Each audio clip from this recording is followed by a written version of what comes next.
Boa tarde a todos. Obrigado por terem vindo. Quando estamos em família e somos muitos, sentimos-nos melhor, porque fazemos parte de uma família grande, de facto. Uma família que não se esgota nem aqui em Sesimbra, nem em Portugal. É uma família mundial e, de facto, é bom nós podermos estar juntos e sermos muitos.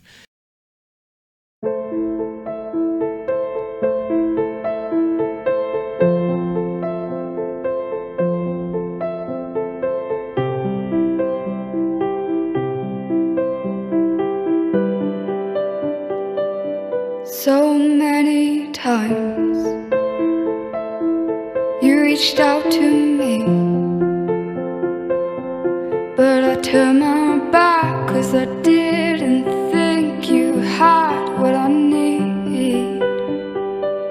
But now you're everything to me, and I can't be without you, God. You're everything, and I want to say thank you. I was lost and you found me. I was dead inside and you breathed into me, and you brought these bones to life. I want to say thank you. Thank you for saving me. Thank you for loving me unconditionally, God. You stood with open arms, but I ran away, 'cause I was scared of the pain that came with trust. But I came running back into your embrace, because I knew you'd still be there. You'd never leave me, God. And I want to say thank you. I was lost and you found me. I was dead inside and you breathed into me, and you brought these bones to life. I want to say thank you. Thank you for saving me. Thank you for loving me unconditionally, God. And I don't deserve you, God. I don't deserve you, God. But you keep on loving me anyway. Oh, you'd never stop loving me, God. Now I want to say thank you. I was lost and you found me. I was dead inside and you breathed into me, and you brought these bones to life.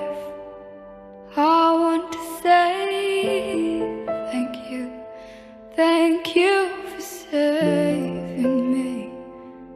Thank you for loving me unconditionally, God. Oh, thank you.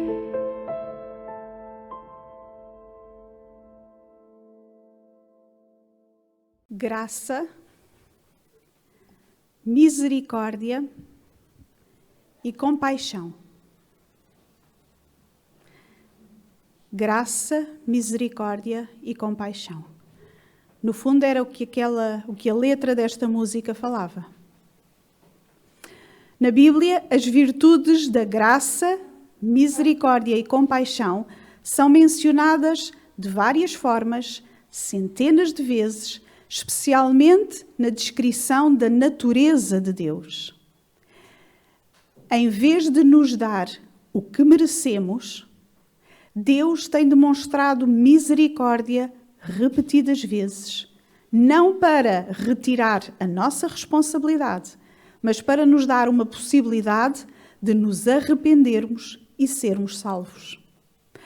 Como destinatários indignos da misericórdia e da graça de Deus, nada seria mais apropriado do que nós mesmos mostrarmos misericórdia, graça e compaixão sem reservas pelas outras pessoas. O que é graça? Graça é receber alguma coisa sem merecer. Não merecíamos a salvação, o perdão e o amor de Deus. A graça é um presente de Deus para aqueles que têm fé em Jesus Cristo. Mas mesmo sem merecer, Deus deu-nos a salvação e dá-nos incontáveis bênçãos. Como diz a própria Bíblia, ora nós cremos que somos salvos pela graça do Senhor Jesus. E pela sua graça, que não merecemos, Deus nos declara justos, pela obra redentora de Jesus Cristo, sem nada pagarmos para dela beneficiarmos. Misericórdia é no outro polo da graça. Se a graça é receber alguma coisa que não merecemos, a misericórdia é não dar o castigo a alguém que a pessoa merece. Nós merecíamos o castigo porque pecamos, mas Deus, na sua infinita misericórdia, enviou o seu Filho, Jesus, para nos salvar. Por isso devemos sempre agradecer e louvar a Deus pela sua maravilhosa misericórdia. Na verdade, recebemos a ordem de sermos misericordiosos da mesma forma que Deus é. Lucas diz: Deus é bom até para as pessoas ingratas e más. Sejam misericordiosos, como também o vosso Pai é misericordioso. E a compaixão. Deus é cheio de compaixão. Ele não se alegra com o nosso sofrimento. Deus quer nos salvar e consolar, trazendo libertação do sofrimento. E por isso, Ele enviou o Senhor Jesus. Eu gostava de te pedir, se tu quiseres, para ficares de pé. Vamos passar uma música e, se tu quiseres, com a ajuda da letra que está ali, podes cantar. E a dada altura nesta música vai dizer isto: se para teres o meu coração valeu a pena toda a dor que tu passaste, se o teu amor achou que pela minha alma valia a pena morrer, com grande amor tu me libertaste. Pagaste o preço no meu lugar e por isso eu posso viver debaixo da graça de Deus. Na verdade, eu vivo de graça em graça, a receber momento após momento favor da parte de Deus que eu não mereço. E é por isso, Deus, que tu mereces todo o meu louvor, toda a minha gratidão.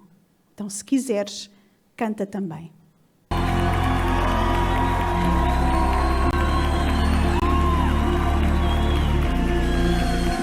O amor que suportou a cruz, precioso sangue de Jesus, a beleza do céu coberta de dor,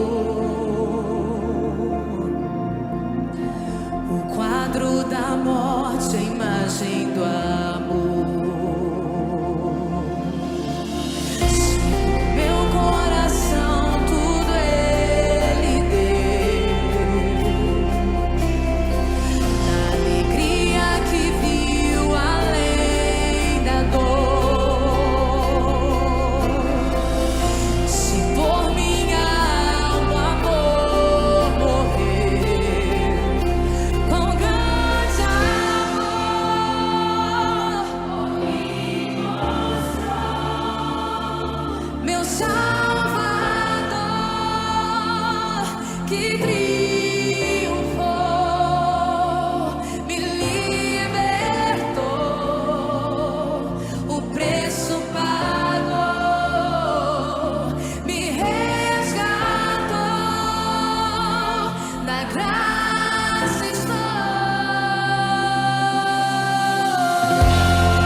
Pra sempre eu o adorarei, e de graça em graça irei. Ao olhar pra cruz, eu sou livre, e pra sempre eu o adorarei, e de graça em graça irei. Ao olhar pra cruz, ao olhar pra Jesus, sempre eu o adorarei, e de graça em adore.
Senhor Jesus, obrigado pela tua imensa graça.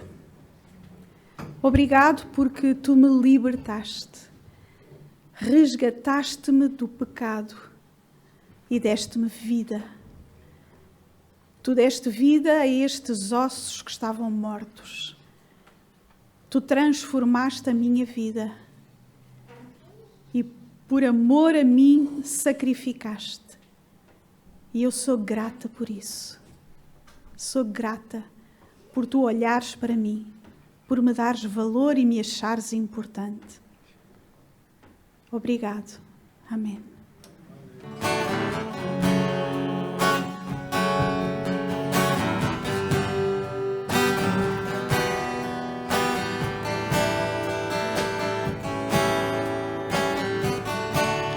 Quero expressar a gratidão a ti que me deste tudo.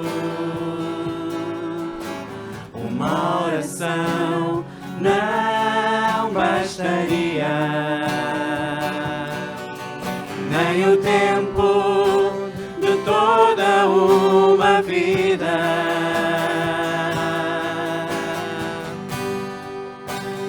Mais que palavras, e é mais que uma canção. Quero viver agradecido em tudo o que sou, que haja sempre a paixão de amar-te com minha vida inteira, porque é mais que palavras e é mais que uma canção. Quero expressar a gratidão a ti que me deste tudo. Uma oração não bastaria, nem o tempo de toda uma vida.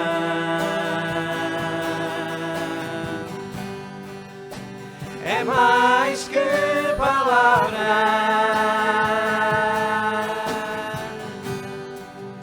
e é mais que uma canção.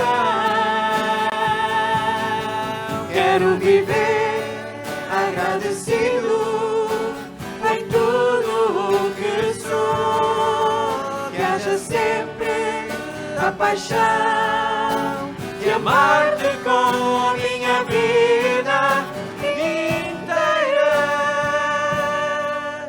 porque é mais que palavras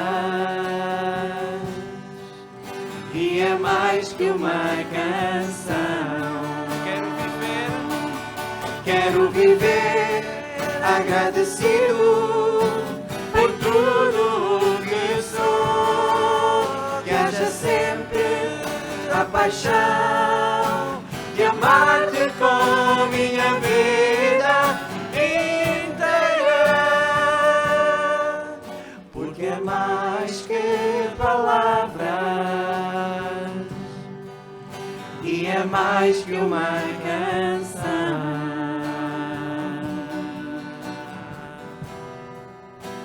É mais que palavras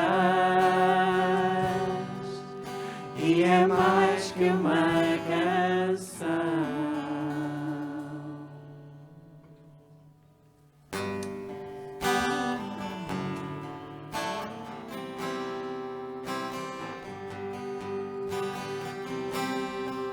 Não há ninguém como o nosso Deus. A sua misericórdia flui como um rio nas nossas vidas. A cura vem das mãos do nosso Deus. Nele achamos o nosso refúgio. Não há ninguém que se iguale ao nosso Deus. Não há como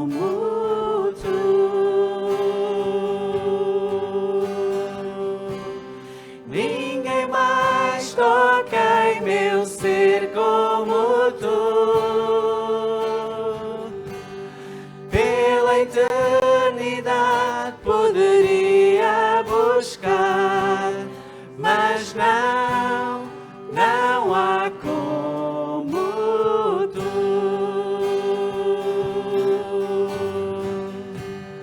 Não há como tu.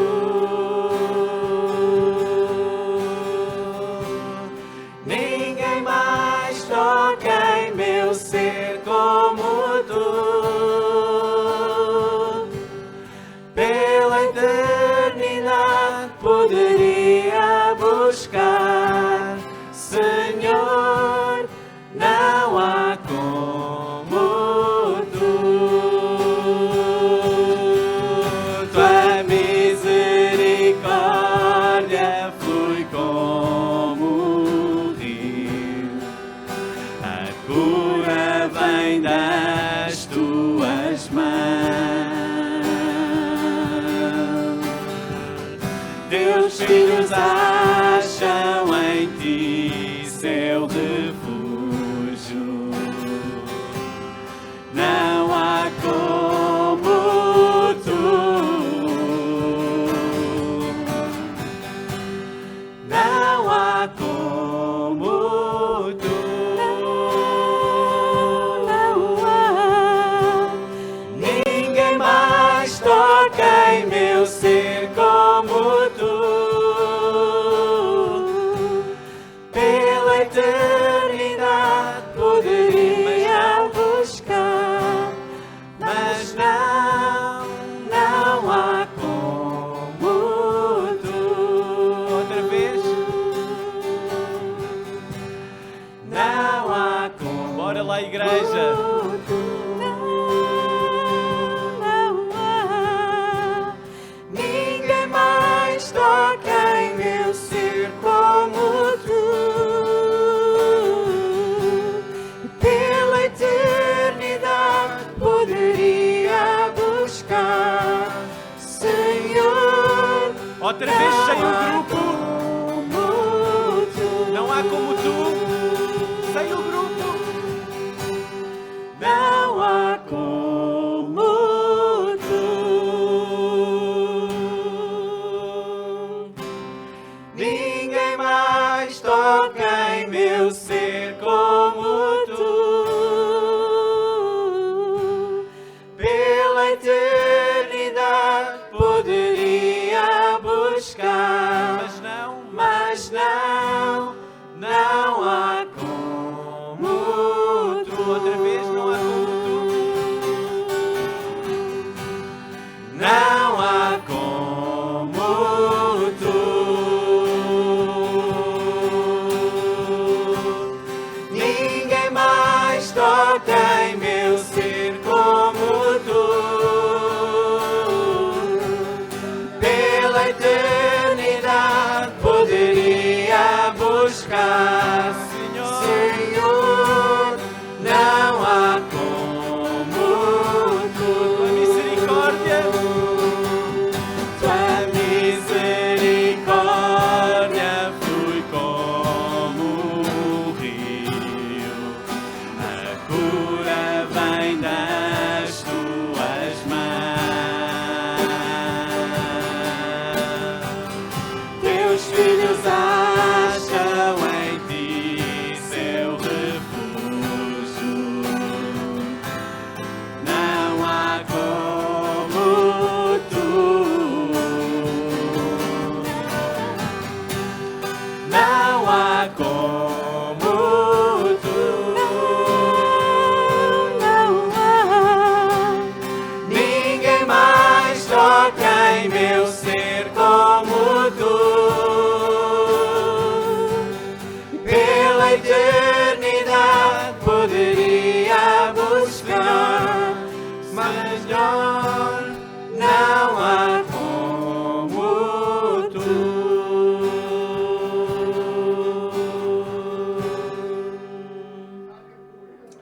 Quem recebe graça, misericórdia e compaixão de Deus deve agir dessa forma para com as outras pessoas todos precisam de compreensão e amor. E onde há graça, misericórdia e compaixão, corre com abundância o amor e a ajuda ao próximo. Porque a compaixão é compartilhar a dor e o sofrimento dos outros e trabalhar ativamente para os ajudar. O maior exemplo disto é o próprio Senhor Jesus, que tomou sobre si a natureza humana, dando a sua vida para abrir caminho de salvação eterna para nós. Podemos nós também abrir os nossos corações a outros, amigos e estranhos, e aprender a amar desinteressadamente, como fomos amados, como somos constantemente amados. Deus coloca-nos este desafio: amar como eu tenho sido amado, retribuir o que tenho recebido. Pensa nisto.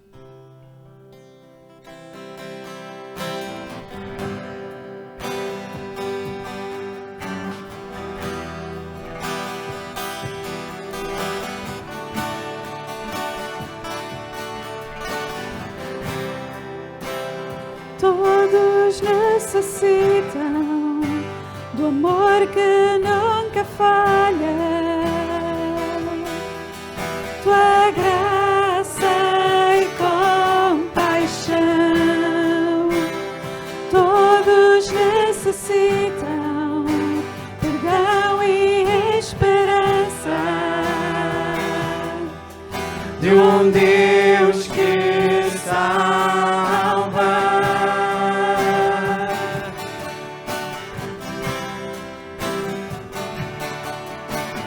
Cristo move as montanhas e tem poder para salvar. Meu Deus pode salvar para sempre, autor da salvação. Jesus a morte venceu, sobre a morte venceu.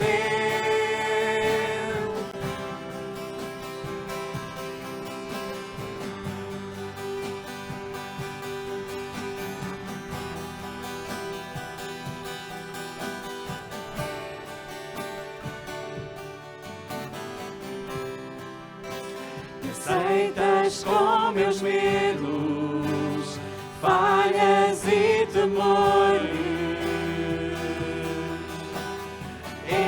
Enches meu viver, a minha vida entrego para seguir teus passos. A ti me rendo.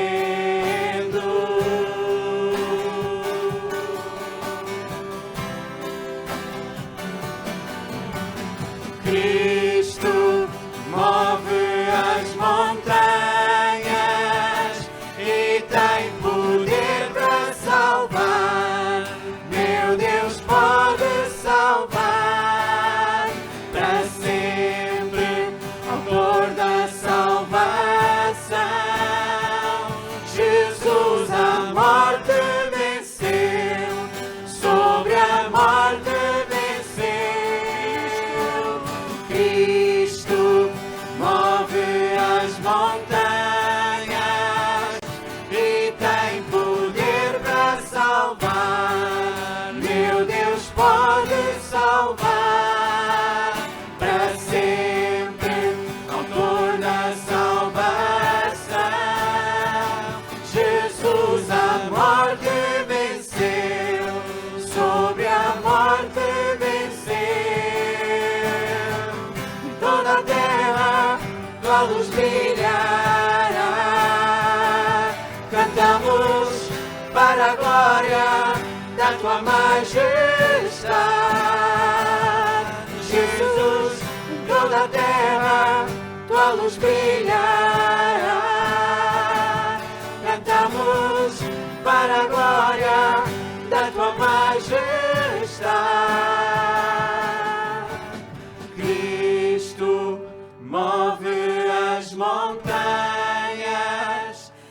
e tem poder para salvar. Meu Deus pode salvar para sempre, autor da salvação. Jesus a morte venceu, sobre a morte venceu. Cristo move as montanhas e tem poder para salvar. Meu Deus pode salvar para sempre, autor da salvação.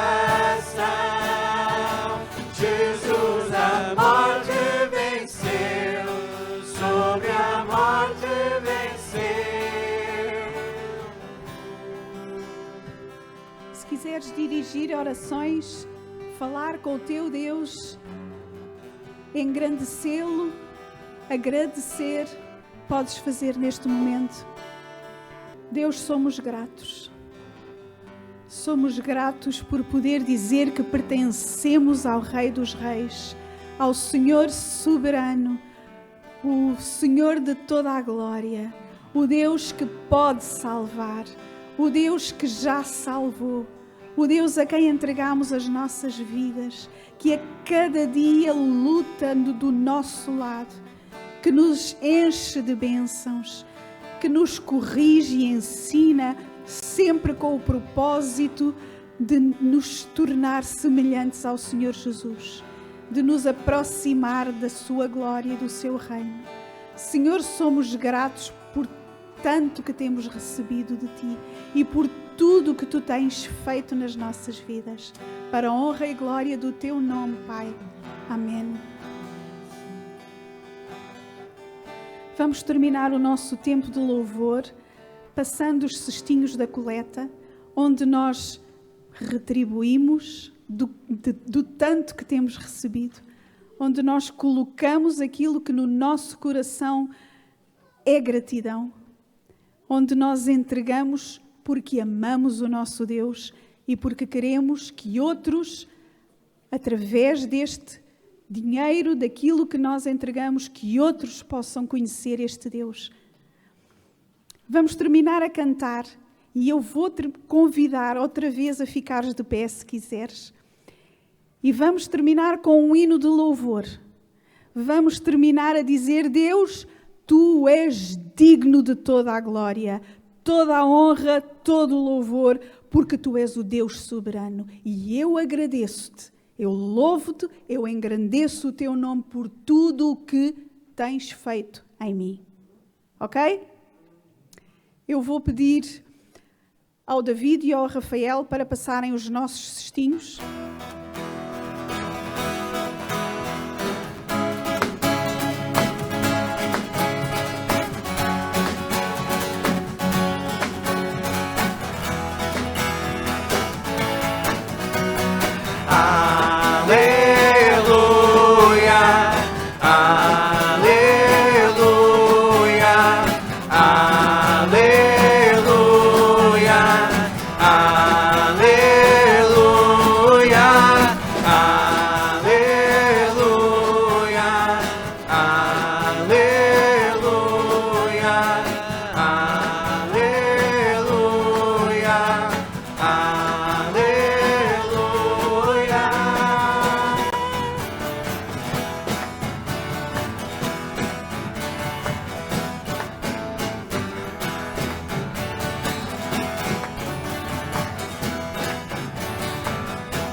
Tu és digno de toda a honra, Tu és digno de todo o louvor.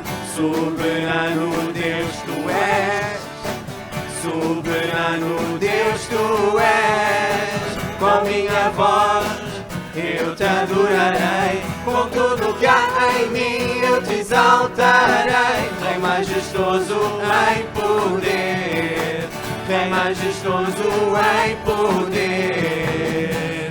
Vejo o Teu amor me cercar, Teu Espírito neste lugar, e só a Ti quero adorar. Tu és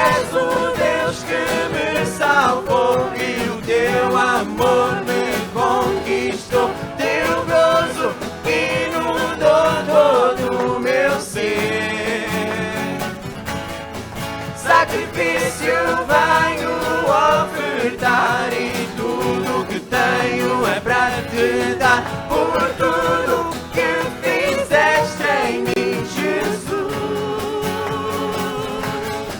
Tu és o Deus que me salvou e o teu amor me conquistou, teu gozo inundou todo o meu ser.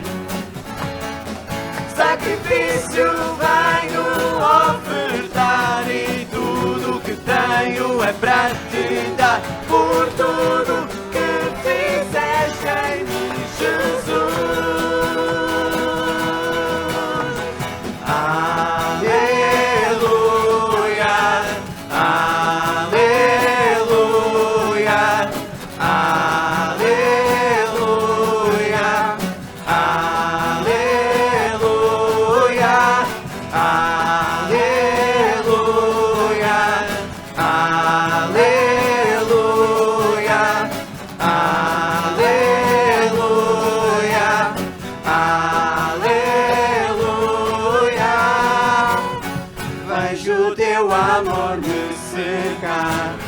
Teu Espírito neste lugar e só a Ti quero adorar.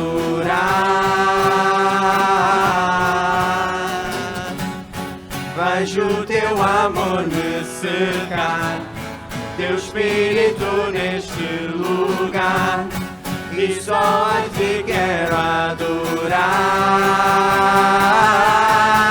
Tu és o Deus que me salvou e o Teu amor me conquistou, Teu gozo inundou todo o meu ser.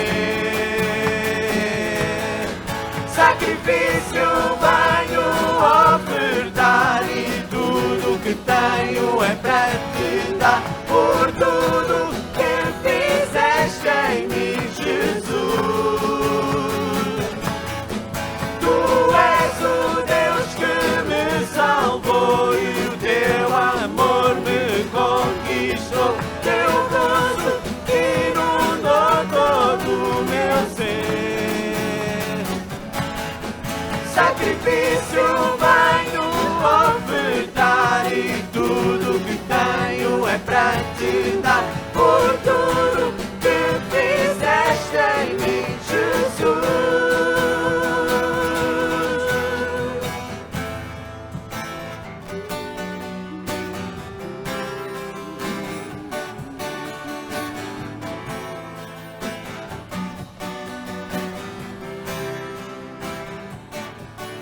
Tudo que fizeste em mim, por tudo que fizeste em mim, por tudo que fizeste em mim, por tudo que fizeste em mim, por tudo que fizeste em mim, por tudo que fizeste em mim, por tudo que fizeste em mim, por tudo que fizeste em mim. 1, 2, 3, 4.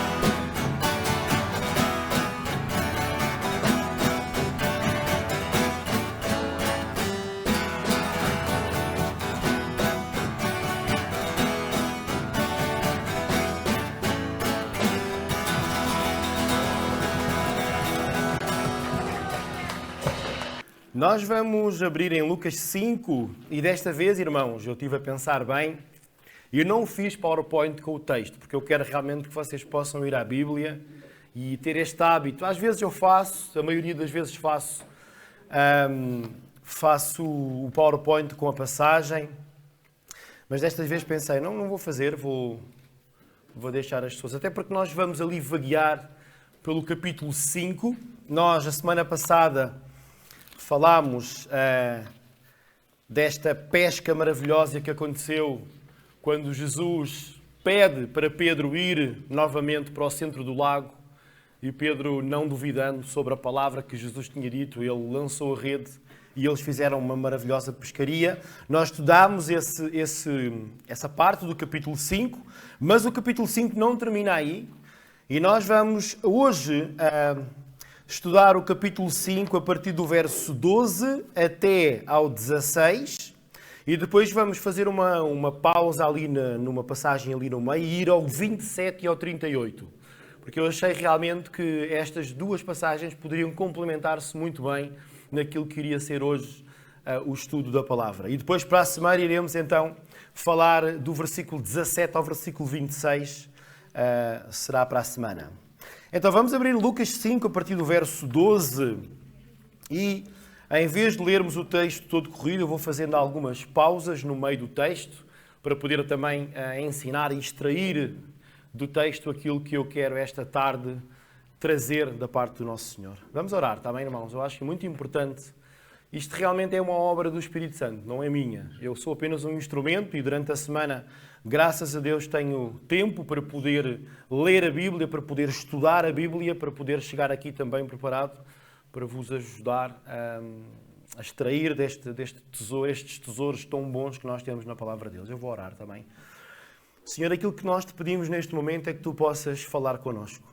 É um privilégio, Senhor. Às vezes parece que não ouvimos a tua voz, Senhor, então vem trazer à nossa vida, Senhor, algo que possa realmente tirar essa barreira que pode estar a impedir de ouvir a tua voz, Senhor. Realmente que possa o nosso coração estar preparado para esta semente da tua palavra que vai ser lançada, Senhor, e nós possamos crescer espiritualmente. Este é o objetivo da tua palavra.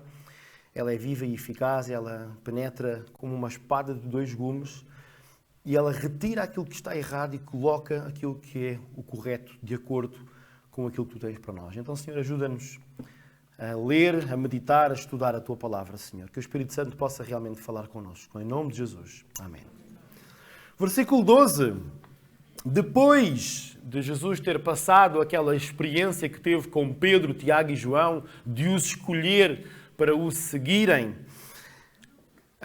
diz assim então a versão BPT, Bíblia para Todos, no versículo 12. Diz: uma vez estava Jesus numa certa povoação onde havia um homem cheio de lepra.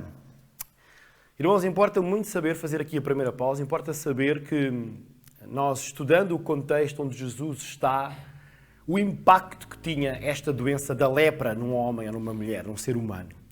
As condições em que os leprosos viviam realmente eram muito complicadas. Não conseguia encontrar nada parecido com aquilo que nós podemos experienciar hoje. Não é? Pensei, uma pessoa com Covid. Não tem nada a ver. Não tem nada a ver. A lepra era uma doença extremamente contagiosa, para a qual a cura era muito rara, não era comum haver assim uma cura tão fácil, por assim dizer.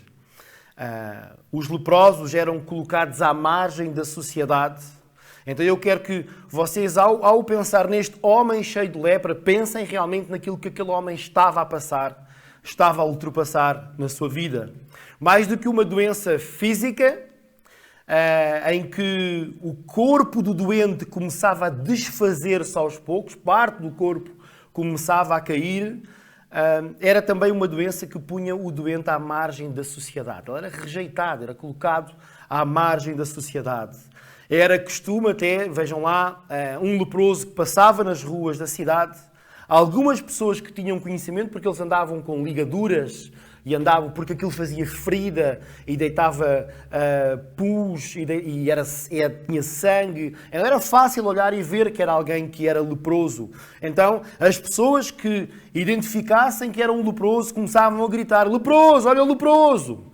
Para que as pessoas que não reparassem pudessem vir e afastar-se daquela pessoa. E era assim que um leproso vivia. Irmãos, nós não temos lepra em Portugal. Não há registro, penso eu, de leprosos. Mesmo assim, esta doença foi, ao longo da evolução da medicina, foi-se também encontrando cura e tratamento.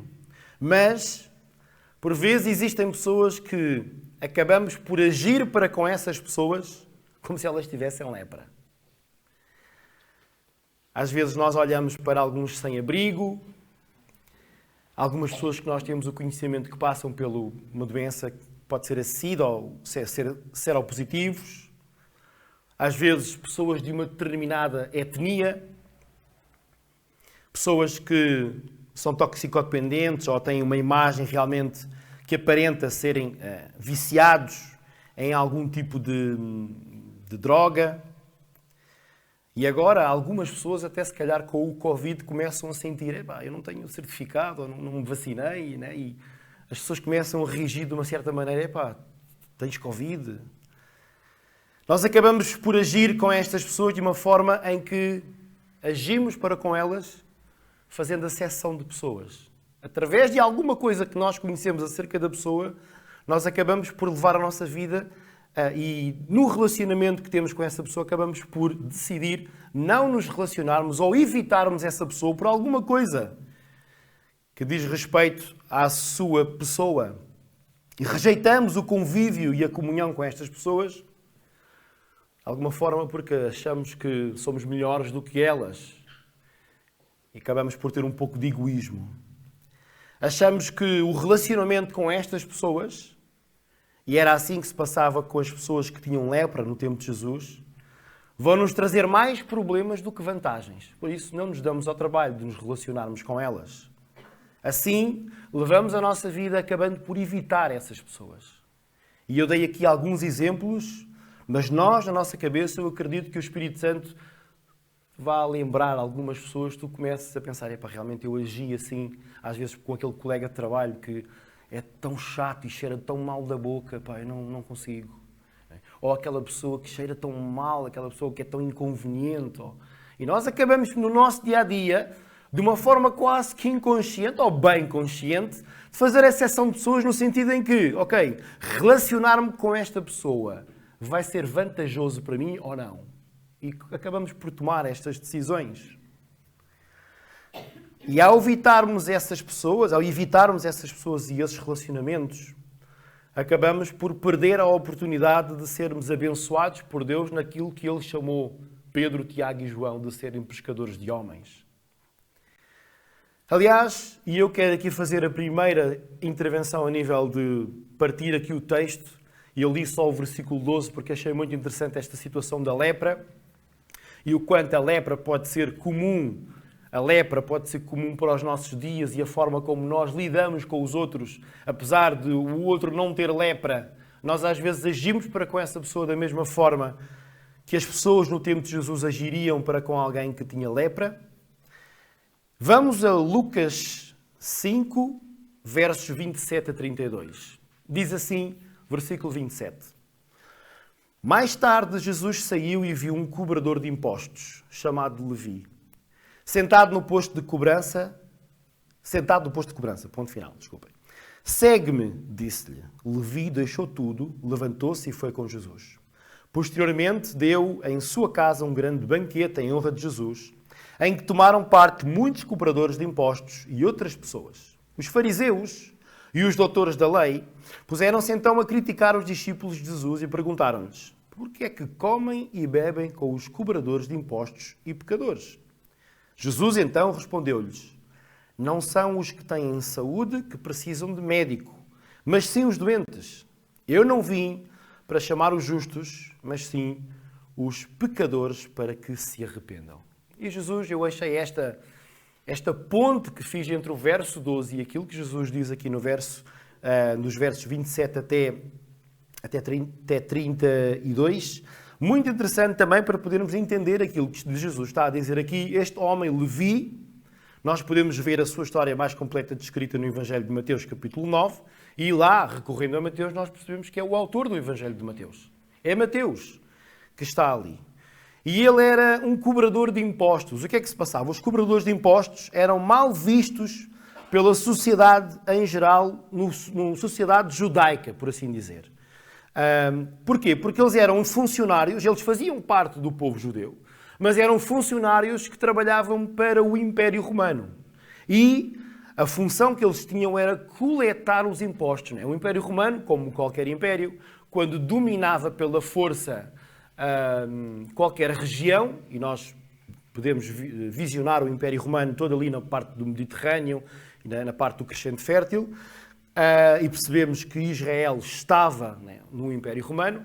Os romanos, eles chegavam e eles começavam a cobrar impostos. As pessoas que trabalhavam, do seu trabalho, tinham dinheiro e esse dinheiro eles tinham que dar uma parte ao Império. E era assim que o Império iria acabar por enriquecer e depois também acabar por ter dinheiro para tantas guerras que eles fizeram para tentar dominar aquilo que foi o Império Romano, que nós sabemos, né, a nível de história. E aquilo que era uma prática muito comum nos cobradores de impostos era o seguinte: eles, porque tinham acesso a dinheiro, e aquilo não havia um controle assim muito grande entre aquilo que era pedido ao povo, simplesmente o que era falado em relação ao governador, por assim dizer, do representante do Império Romano naquela região, que nós temos alguns relatos de alguns homens, que, por exemplo, Pilatos era um dos representantes do Império Romano ali naquela zona onde Jesus estava, e eles diziam: olha, vocês têm de cobrar 100 euros, denários ou outra moeda qualquer. E o que é que os cobradores de impostos faziam? Eles cobravam 150. Eles chegavam às contas com o governador romano, eles entregavam os 100 e os 50 ficava para eles. Até eles conseguiam ter um estilo de vida muito abastado. Porquê? Porque eles roubavam o povo. E mesmo se o povo descobrisse, eles estavam sempre a fazer a prática da cobrança dos impostos acompanhados de soldados romanos. Nós sabemos que os soldados romanos eram muito fortes e o Império Romano foi, se não o maior da história, um dos maiores. E foi pela força que eles conseguiram dominar muitos dos povos. Então, os cobradores de impostos eram muito mal vistos pelos seus pares, pelos seus compatriotas, porque eles acabavam por... E eu imagino que a máxima deles fosse: olha, isto é um salve-se quem puder. E eu vou tentar tirar o meu dinheiro, não é? Vou pagar ao Império Romano aquilo que tenho que pagar, mas vou ficar com algum, para se as coisas correrem mal, ficar com dinheiro também. E Mateus, sendo um homem rico, por causa de roubar aos outros, ele poderia, de certa forma, manter-se com o estilo de vida abastado que tinha. Mas ele vivia um pouco à margem da sociedade também, porque as pessoas olhavam para estes cobradores de impostos como sendo pessoas mesmo más. Publicano vem de um funcionário público que servia esta parte do Império Romano para coletar impostos. E esta palavra publicano, sendo um funcionário ao serviço do Império, logo aí trazia algum tipo de lepra. Estão a perceber? Algum tipo de afastar. Porquê? Porque era alguém que, sendo judeu, estava a trabalhar para o inimigo. Então eles não queriam se relacionar. Essas pessoas eram colocadas de parte. O problema a questão é que não é comparável com alguém que tinha lepra. Porquê? Porque Mateus e alguns publicanos tinham dinheiro. E o dinheiro sempre pode influenciar de alguma forma o meio que o rodeia. Mas é interessante ver que, para além daquilo que é dito que é publicano, eles também acrescentam a palavra pecador. Então estas pessoas eram vistas pelos líderes judaicos como pecadores, porque roubavam e acabavam por fazer esta ponte com o Império Romano, com aqueles que dominavam, os dominadores ali. Mas aquilo que nós vemos no verso 28, apesar deste estilo de vida abastado de Mateus, diz que ele, deixando tudo, ele seguiu Jesus. Ou seja, à semelhança da atitude de Pedro, Tiago e João, os pescadores que diante de uma boa pescaria deixaram tudo e seguiram Jesus, aqui nós vemos Mateus a fazer o mesmo. Mateus deixa aquele estilo de vida e começa a seguir Jesus. E aqui eu quero chamar a atenção para este desprendimento que há dos bens materiais de alguém que é chamado para seguir Jesus. É quase inerente, irmãos. Esta chamada de Jesus não significa que nos tempos de hoje nós temos que vender tudo o que temos e seguir Jesus. Se Deus nos pedir isso, temos de fazer. Mas não viver de uma forma tão dependente dos recursos desta terra, porque os recursos desta terra é Deus que domina, é Deus que trata. E Pedro, Tiago e João sabiam que o mesmo Senhor que tinha feito aquela pescaria poderia fazer outras muitas mais. E Mateus, olhando para aquilo que seria já a fama de Jesus, ele decide também: eu não quero seguir esta vida, eu quero seguir Jesus. E Mateus oferece um banquete a Jesus, onde convida muitos dos seus colegas de trabalho para ir a esse banquete.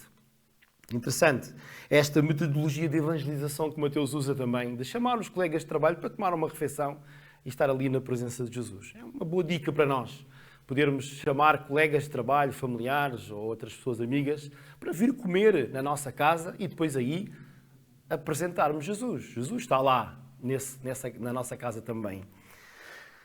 Na continuação da passagem existe um diálogo entre os fariseus e Jesus e vamos ler. Fizeram-lhe ainda outra pergunta. Antes de avançar para aqui para esta outra pergunta, eu quero chamar a atenção para aquilo que Jesus diz aqui no verso 31. Jesus então respondeu-lhes: não são os que têm saúde que precisam de médico, mas sim os doentes. Eu não vim para chamar os justos, mas sim os pecadores para que se arrependam. Mas é muito importante nós percebermos aquilo que está inerente aqui nesta afirmação de Jesus. Às vezes ficamos a pensar, mas não é fácil lidar com estas pessoas que só dão problemas, pessoas que acabam por ter problemas graves na vida, ou mesmo problemas de drogas, problemas que nós nos envolvendo, acabamos por nós próprios também ter muito trabalho para fazer. Às vezes preferimos, está sossegado, eu já tenho muita coisa para fazer, eu vou levar a minha vida e tenho a minha família também para tratar.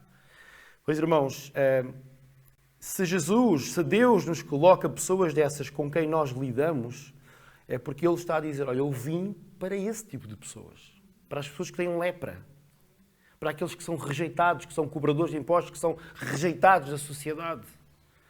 E nós temos que lutar contra esta acessão de pessoas que fazemos de, na nossa mente, rapidamente perceber, ok, se eu lidar com esta pessoa, eu vou ter vantagem para mim ou não? Não, nós devemos pensar, eu ao lidar com esta pessoa, o reino de Deus vai ter vantagem, no sentido de que é mais uma alma que se vai entregar a Jesus.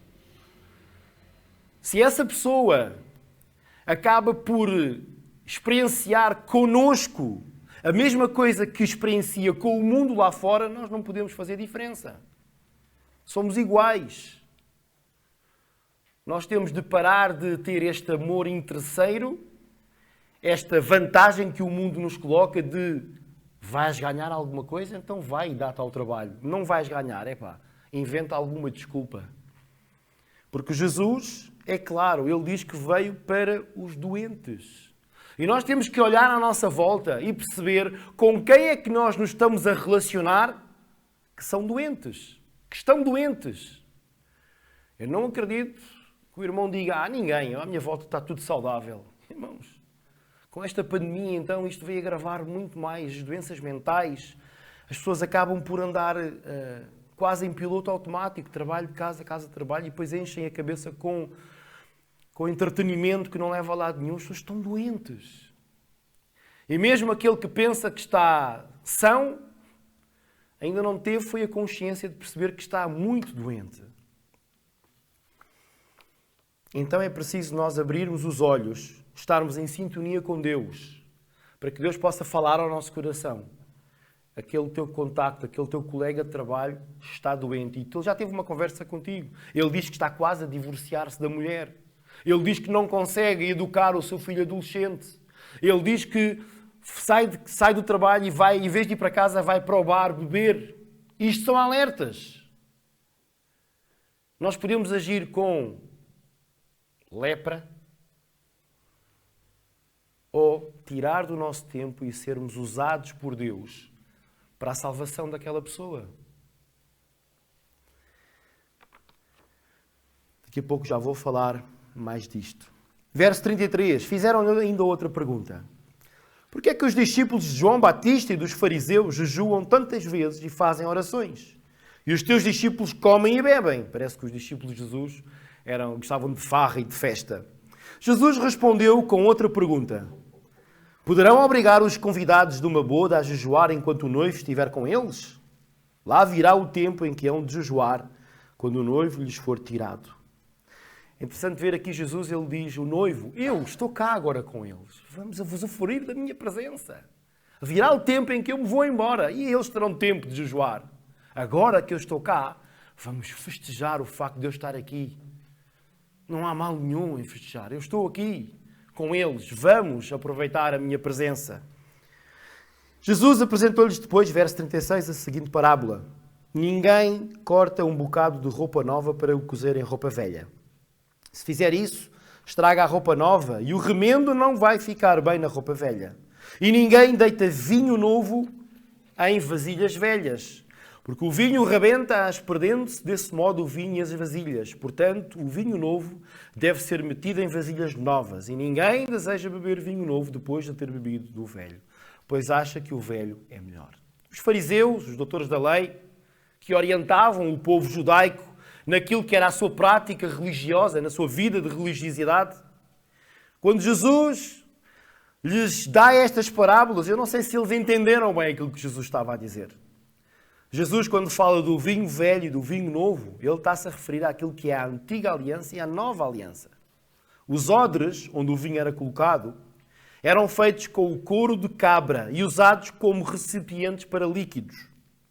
Se fossem enchidos com vinho novo, os odres velhos perderiam a sua elasticidade e estouravam quando o vinho fermentasse. E era isto aquilo que Jesus se referia. Mas usando esta parábola, a lição que Jesus queria dar é que neste novo ensino da graça de Cristo, de estar em contacto com os leprosos, de acolher aqueles que eram os pecadores, que eram os cobradores de impostos e outros, este ensino da graça não poderia ser contido dentro de velhas formas de lei, que acabava por rejeitar mais as pessoas do que abraçá-las e trazê-las em graça e em amor, em misericórdia.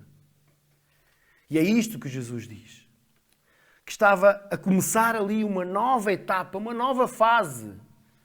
A lei, que deveria ter sido, que deveria ser em conta também, que deveria realmente ser praticada, mas não é aquela questão da lei em que os fariseus eram tão mesquinhos com a lei, em que eles falavam, lá partes em Mateus e em Lucas, nós vemos em que eles davam o dízimo da hortelã, do cominho, tantas leis pormenorizadas, mas depois, quando era para agir em graça, em misericórdia, em favor daqueles que clamavam por misericórdia, eles rejeitavam, eles aplicavam a lei e acabavam por rejeitar pessoas que estavam realmente sedentas do Evangelho, que estavam realmente a necessitar de Deus na sua vida.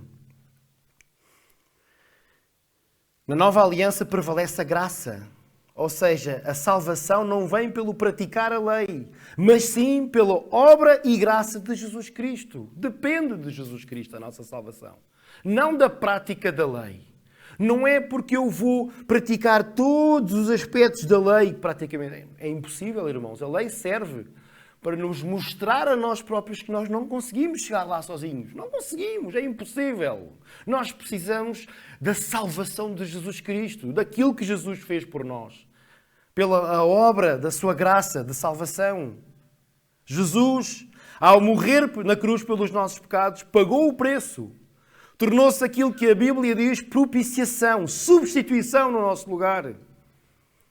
É como que Deus, ao olhar para nós, verificando que nós depositamos a nossa fé de uma forma individual, num relacionamento com Deus individual, depositamos a nossa fé, crendo naquilo que Jesus fez, mesmo sem ver, nós cremos e depositamos a nossa confiança em Jesus, reconhecendo o nosso pecado, reconhecendo que somos completamente desgraçados diante de Deus por causa do nosso pecado.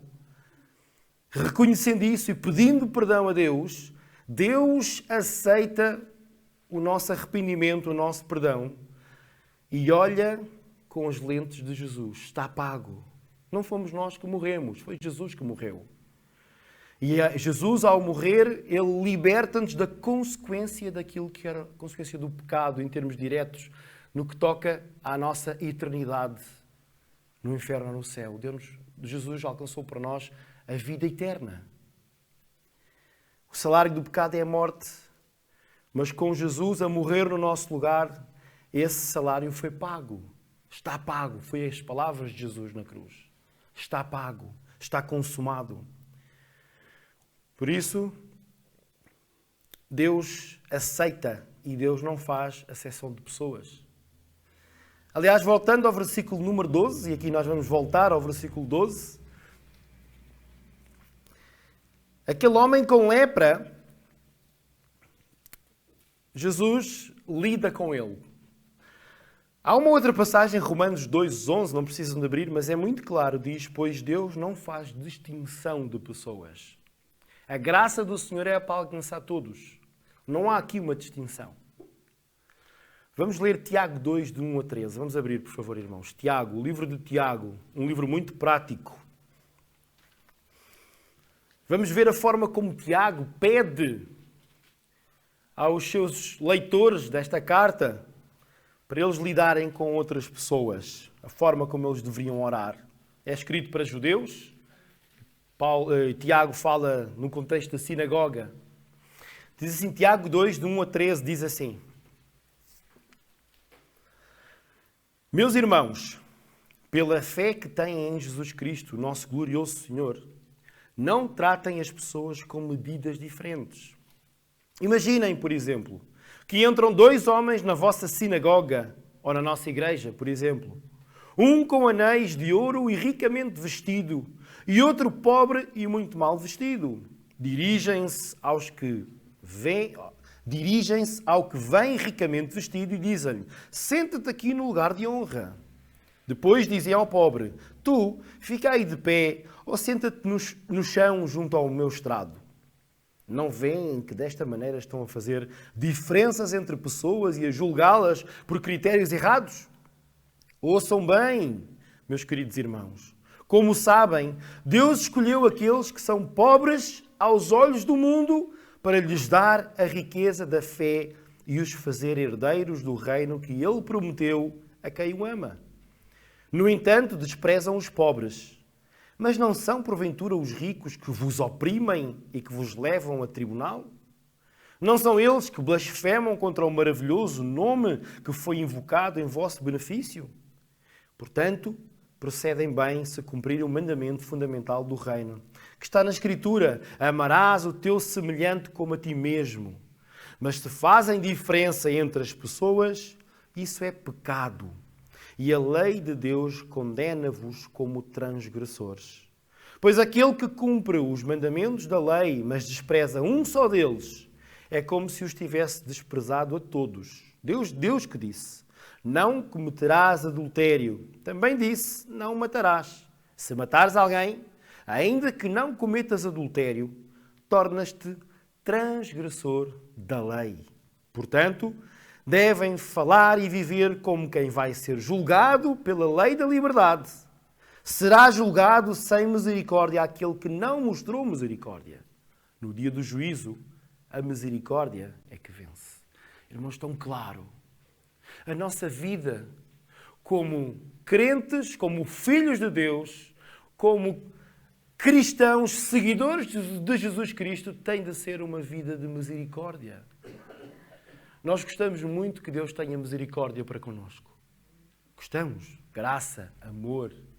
Nós somos os primeiros a dizer estes atributos de Deus. Mas no momento em que é preciso agir em graça, em amor e em misericórdia, por aquele que nos ofendeu, por aquele que tem lepra, e entendam lepra, não estamos a viver no tempo de Jesus, estamos a viver hoje, não é? Entendam lepra com tudo aquilo que o impede de lidar com a pessoa. Na sua cabeça você começa a pensar: nós estamos no passeio e lá ao fundo, porque nós temos uma boa visão, nós reparamos que vem aquela pessoa lá e nós atravessamos a estrada para o outro lado. Porque não queremos nos dar ao trabalho. Ainda mais quando acontece isso no contexto de igreja, irmãos. Não pode acontecer. Jamais poderemos lidar como Tiago faz esta observação aos judeus. Jamais vocês podem lidar com alguém que vem muito bem vestido, com sinais de riqueza exterior, e dar-lhe um lugar de honra. E alguém que vem mal vestido, ou vestido como um mendigo, e dar-lhe um lugar mais escondido. Não pode. A igreja deve ser um local de inclusão social. Que até aqui até os mais desfavorecidos deverão se sentir em casa. Deverão se sentir aceites, tal e qual como eles são. Deverão sentir-se incluídos, não excluídos. Jamais poderemos ter uma postura ou uma atitude de rejeição para com quem quer que seja. Atenção, irmãos, isto não significa que nós vamos concordar com tudo na vida daquela pessoa. Há que fazer aqui uma distinção entre aquilo que é um estilo de vida pecaminoso, que tem de haver da nossa parte, observação, e da parte do Espírito Santo, trabalho para haver uma mudança de vida. Tem de haver e vai haver certamente da parte do Senhor. Mas jamais poderemos negar a qualquer pessoa o amor ao próximo, o amor de Deus que nos alcançou em primeiro lugar. O amor de Deus nos alcançou. E nós estamos gratos por isso. Quando cantamos, quando louvamos ao Senhor, estamos gratos porque o amor de Deus nos alcançou. Pois nós temos também de, com esse mesmo amor, alcançar outros para Cristo. O amor ao próximo tem de ser uma das imagens de marca da Igreja de Cristo. A Igreja que ama. A Igreja que está pronta para restaurar. A Igreja que se dá ao trabalho de levar aquela pessoa a uma intimidade com o Senhor. A Igreja que se dá ao trabalho, que usa os seus recursos, que estimula o amor para restauro espiritual dos doentes que chegam até nós. Então jamais nos podemos queixar de quem quer que seja que entre naquelas portas da igreja. Porque se a pessoa entrou ali, se algum leproso entrou ali, é porque Deus pensa que nós temos condições de o levar à cura espiritual. Versículo 12, continuando. Mal viu Jesus, inclinou-se até ao chão e pediu-lhe. O leproso viu Jesus, inclinou-se até ao chão e pediu-lhe: Senhor, se tu quiseres, podes curar-me. Versículo 13. Jesus tocou-lhe e disse: Quero sim. Imaginem, tocar no leproso. Quero sim, fica curado. E ao dizer isto, a lepra deixou-o. Mais uma vez, a autoridade de Jesus é manifestada em termos físicos. Jesus fala e há cura. Há operação de milagres.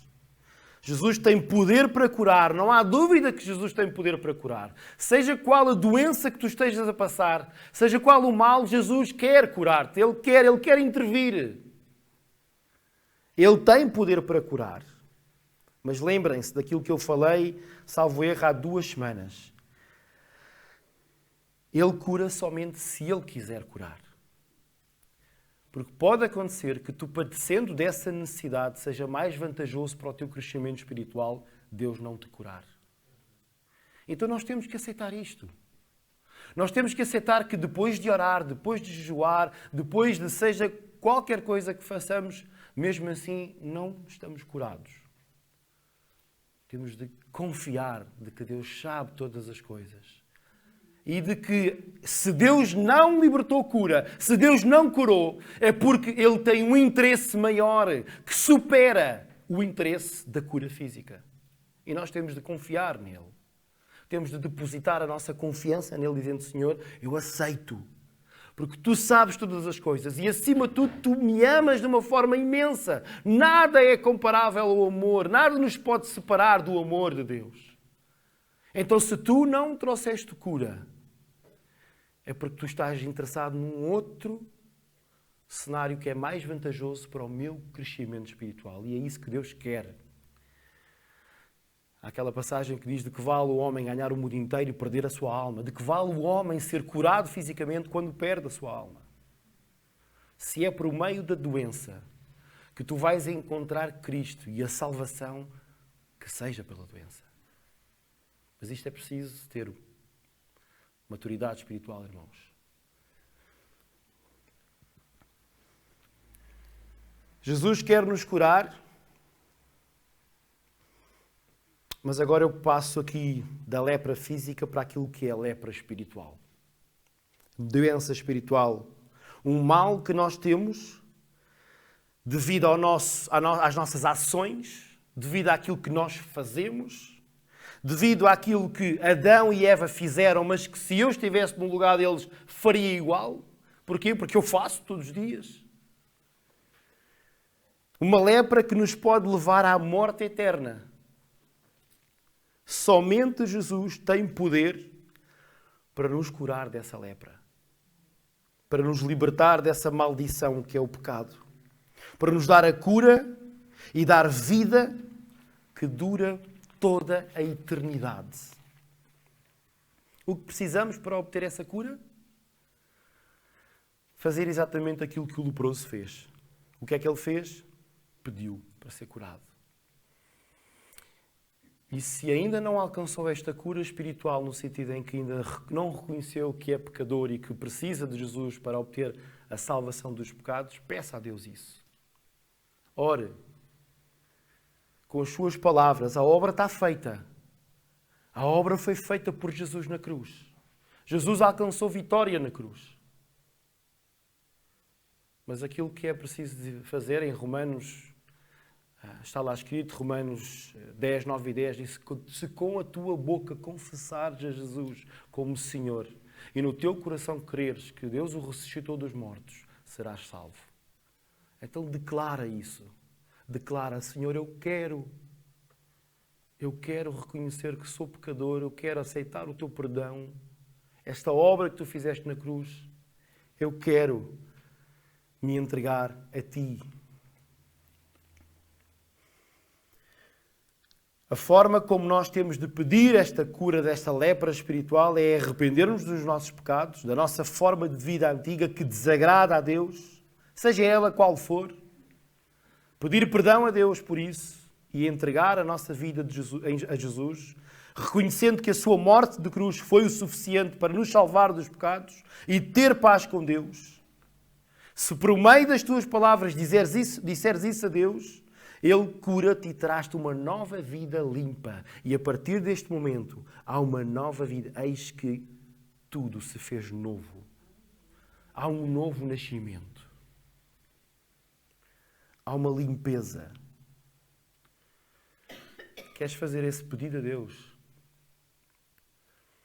Fecha os teus olhos neste momento. Baixa a tua cabeça. E fala isso com Deus. Provavelmente já fizeste esta oração de entrega ao Senhor, mas renova algum tipo de voto com Deus. Renova esse voto com Deus.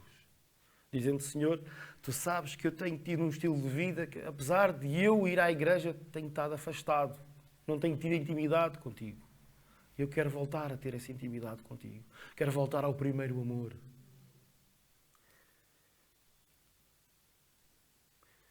Deus, Ele está pronto para te ouvir. Deus está pronto para te acolher.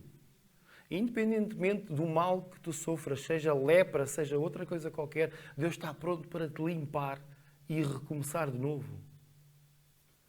Deus quer, Deus deseja isso. Mas Ele também está à espera que tu peças. Que tu digas: quero. Quero.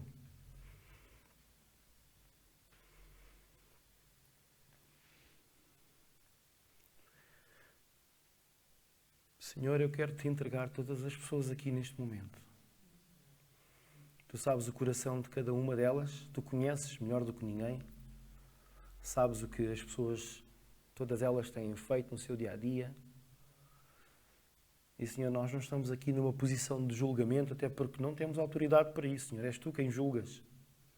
Nós estamos aqui a passar uma mensagem de graça, de misericórdia e de amor, porque eu reconheço, Senhor, que para eu estar pronto para ser misericordioso, eu tenho de ser alcançado pela Tua misericórdia. Porque pela minha força não vou conseguir, Senhor. Para eu alcançar outros com o Teu amor, eu tenho primeiro de ser alcançado pelo Teu amor, pela Tua graça. E eu quero neste momento, Senhor, que Tu tragas, libertes graça, amor e misericórdia a todos nós que estamos aqui, Senhor.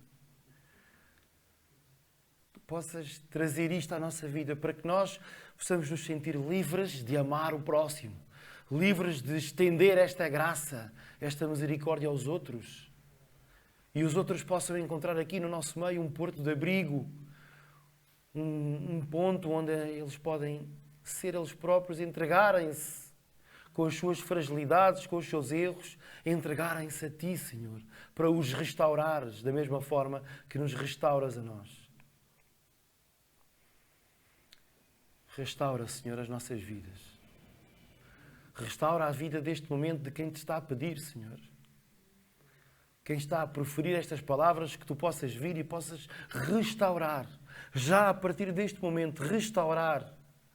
Para que possa haver uma nova vida, uma vida rumo à santificação. Rumo a um estilo de vida onde nós somos agentes do teu reino para a implementação daquilo que é o teu reino. E o teu reino está completamente associado àquilo que é a graça, a misericórdia e o amor que tu estavas a espalhar ali naquele momento com aquele homem leproso e com Mateus Levi, aquele cobrador de impostos que era rejeitado também pela sociedade. Senhor, estamos diante de Ti. Esperar que Tu possas fazer em nós uma grande obra, Senhor. Usa-nos. Usa-nos. Dá-nos capacidade, sabedoria e usa-nos para que outros possam ser incluídos no Teu reino, Senhor. Entregamos isto tudo nas Tuas mãos, em nome de Jesus. Amém.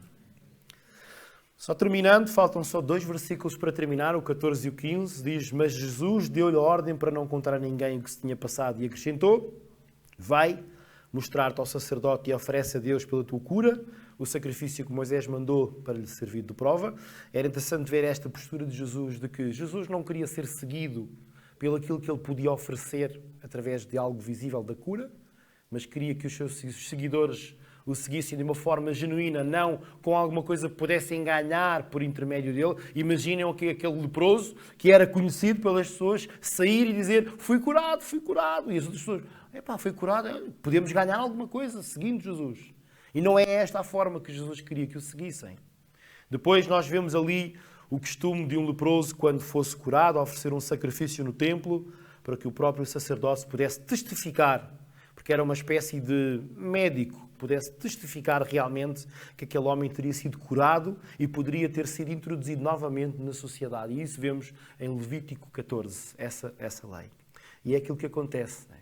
Quando nós somos restaurados por Deus, nós depois encontramos aqui uma sociedade onde nós podemos usufruir daquilo que é o amor. Pelo menos é isso que se tenta fomentar.